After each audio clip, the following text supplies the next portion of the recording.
Pera, armas at training ang alok daw ng multi-group sa mga nire-recruit nila para lumahok sa umunoy jihad o holy war. Saksi si Ian Cruz. Hanggang kahapon, may mga namataan pang patakas sa armadong lalaki kaya mas puspusan ang paggalugad ng mga sundalo sa bulubunduking bahagi ng Piagapo, Lanao del Sur.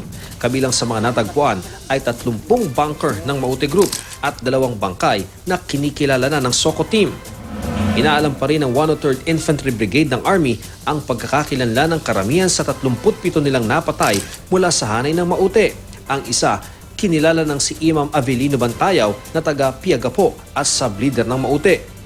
Eksklusibo ko nakapanayam ang lalaking ito na tinangkaraw i-recruit ni Bantayaw para lumahok sa jihad o holy war kapalit ng pera at training. Kung gusto nyo makapunta kay Allah, kung gusto nyo makita si Allah, sumama kayo sa amin.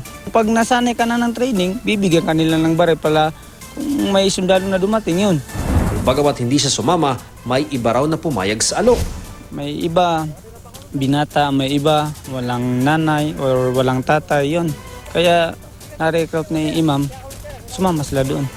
Kabilang ngayon sa mga hinahanap ang sub-leader ding si Abu Dar na sa larawang ito ay napapagitnaan ng magkapatid na leader na sina Omar at Abdullah Maute. Hinahanap din ang mga bomb expert umano na sina Najib Pundog at Abu Sumpa. Inaasahang nagkahiwa-hiwalay na sila at wala raw maaasahang tulong sa kampo ni Commander Bravo ng MILF na malapit lang sa lugar. Hindi sila pinayagan ni Bravo na pumunta sa kampo niya. Ako si Ian Cruz, ang inyong saksi.